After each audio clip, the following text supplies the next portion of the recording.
Is it your mother, your father? म्हणजे आपण सुरुवात आईकडनंच, म्हणजे आईपासूनच करतो. तर ते म्हणतात no, I am not close to anybody. मी कोणासोबतच शेअर करत नाही. हा सगळ्यात मोठा प्रॉब्लेम आहे.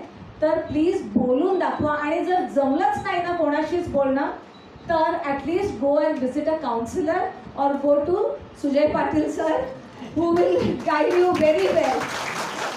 येस, तर सायकियाट्रिस्टकडे जाणं एक टॅबू आता ते राहिलेलं नाही असं मला म्हणता येईल. पण तरी काही प्रमाणात अजूनही आहे, तर ते मला काढून टाकायचं आहे. कारण खोकला सर्दी झाली आपल्याला तर आपण जातो ना डॉक्टरकडे. मग आपल्याला, आपण मनाने काहीतरी आजारी आहोत, आपल्याला कळतं ते, मग का नाही आपण जात त्यांच्याकडे? It will be easy, problem solve होतील, राईट. तिसरा पॉइंट जो मला द्यायचा आहे तो आहे रिलेशनशिप्स. जसं सरांनी म्हटलंय, love affairs.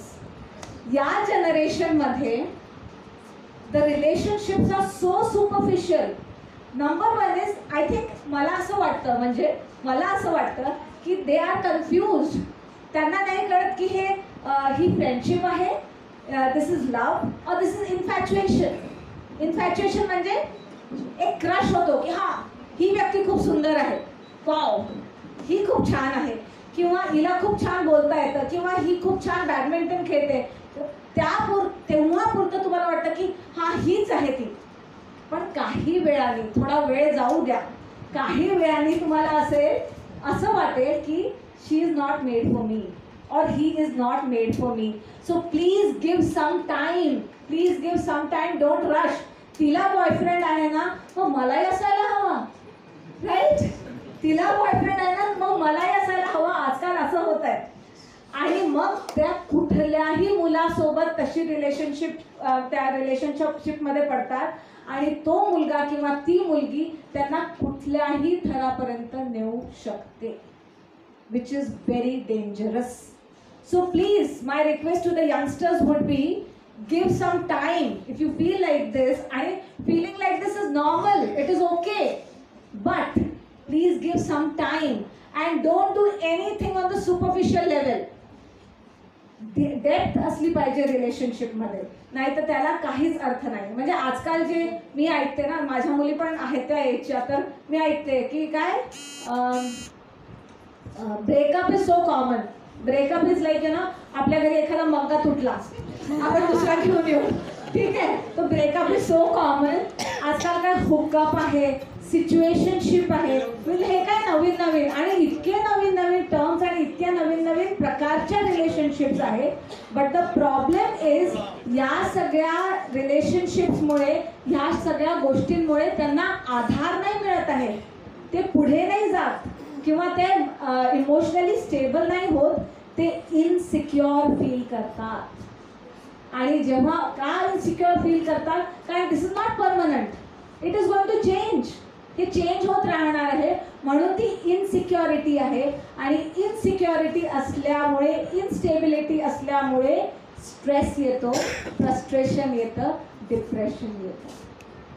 So what ever relationships you have got, please see to it that you give time to that relationship and it should be in depth. असं सुपरफिशियल काहीच करू नका, ओके. आणखी एक महत्त्वाचा मुद्दा म्हणजे काय होतं की आता हे सगळ्या निगेटिव्ह इमोशन्स आले आहे, मला कळत आहे की मी डिप्रेशनमध्ये जाते आहे, मी फ्रस्ट्रेटेड आहे, मला आता कसं तरी वाटत आहे, तर मी काय करणार. म्हणजे सगळे यंगस्टर्स आता काय करतात आहे, ते स्वतःचेच डॉक्टर बनतात आहे आणि काय करतात, they either smoke, they either going for alcohol or drugs. हा एक मोठा इश्यू आता होतो आहे. तर ड्रग्स, अल्कोहोल आणि स्मोकिंग, तुम्हाला सगळ्यांना, आपल्याला सगळ्यांना माहिती आहे की शरीरावर त्याचे किती वाईट परिणाम आहेत. आणि नुसतंच शरीरावर नाही, म्हणजे फिजिकल हेल्थवर नाही, तर इव्हन मेंटल हेल्थवर त्याचे किती वाईट परिणाम आहेत हे आपल्याला सगळ्यांना माहिती आहे. तरी आपण त्याच्यात पडतो. हे सगळ्यात, म्हणजे याची काळजी आपण घ्यायला पाहिजे.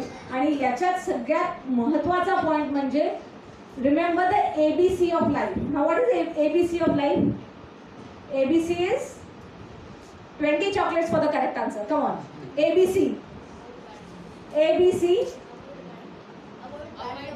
Wonderful. 20 chocolates from Madhukar sir. Yes. So it is avoid bad company. आपल्याला कळतं है ना की आपण जेव्हा अभ्यास करतो, आपण जेव्हा कॉलेजमध्ये असतो, आपल्याला कळतं की कुठली मुलं चांगली आहेत, कुठली नाही आहेत, त्यांच्या सवयी कशा आहेत, त्यांचं बॅकग्राऊंड कसं आहे, ते कोणत्या म्हणजे काय करतात नेमकं. तर हे सगळं आपल्याला माहीत असताना आपण त्यांच्यापासनं थोडं अंतर ठेवा. हाय हॅलो सगळ्यांशी करा, पण to have very good friends you have to be away from such kind of people. नाही तर मग ह्या सवयी लवकर लागतात. आणि ह्या तुम्हाला माहिती आहेत की फिजिकल आणि मेंटल इफेक्ट्स किती वाईट आहेत या गोष्टींचे, तरी आपण त्याच्यात पडतो. तर स्वतःला तुम्ही जरा डिसिप्लिन ठेवा की नाही मला हे करायचं नाही आहे. आणि इतक्या लवकर केल्यावर किती वाईट परिणाम आहेत. कॅन्सरचे चान्सेस कसे वाढतात, लंग डिझिजेस कसे वाढतात आणि मेंटल डिसऑर्डर्स कसे वाढतात हे आपल्याला माहीत असताना सुद्धा आपण त्याच्यात पडतो आहे. तर आपण तेवढी एक काळजी घ्यायला पाहिजे. आणि सगळ्यात महत्त्वाचा पॉईंट आता म्हणजे जे सरांनी सांगितलं आहे सक्सेस है ना. तर सरांनी जसं सांगितलं 92% of the people are not successful right. म्हणजे हे खूप चांगली गोष्ट आहे माहिती आहे. म्हणजे जर आपण धरतोय की आपण सक्सेसफुल नाही आहेत तर it is okay because so many people are there with us. आणि प्रॉब्लेम माहिती आहे कुठे आहे. प्रॉब्लेम हा आहे की आपलं माइंडचं कंडिशनिंग असं झालं आहे की we have to be successful है ना. आपण लहान असतो, आपल्याला